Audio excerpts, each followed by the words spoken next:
लोकनेते राजाराम बापू स्मृती आरोग्य कार्यक्रम 2024। 1984 साली लोकनेते राजाराम बापू यांचं अल्पशा आजारामुळे निधन झालं। त्यांची उणीव आजही आपल्याला भासते। त्यामुळे जनसामान्य जनतेला आवश्यक वैद्यकीय सुविधा मिळाल्या पाहिजे हे लक्षात घेऊन माननीय जयंत पाटील साहेब यांनी वाळवा आणि मिरज तालुक्यातील आरोग्य सेवेचा वसा हाती घेतला।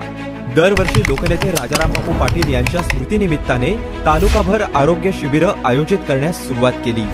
आरोग्य सेवेचा हाच वसा हाती घेऊन यावर्षी प्रतीकदादा पाटील यांनी जयंत पाटील साहेबांच्या मार्गदर्शनाखाली राजाराम बापू पाटील सहकारी साखर कारखाना यांच्या विद्यमानं लोकनेते राजाराम बापू स्मृती आरोग्य कार्यक्रमांतर्गत 15 प्राथमिक आरोग्य केंद्र तसंच उरुण इस्लामपूर आणि आष्टा इथं मोठ्या प्रमाणात आरोग्य शिबिरांचं आयोजन केलं।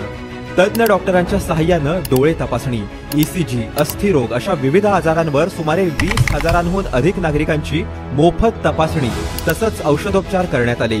मोफत चष्मे, मोफत औषधे तसेच आतापर्यंत सुमारे 800हून अधिक लोकांचे मोतीबिंदू ऑपरेशन्स, हृदयविकार, अस्थिरोग अशा विविध आजारांवर मोफत शस्त्रक्रिया या शिबिराच्या माध्यमातून करण्यात आल्या।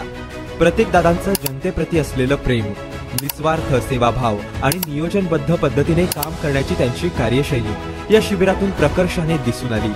निश्चितपणे साहेबांच्या आणि दादांच्या माध्यमातून आरोग्य सेवेची ही शृंखला यापुढेही अशीच अविरतपणे सुरू राहील।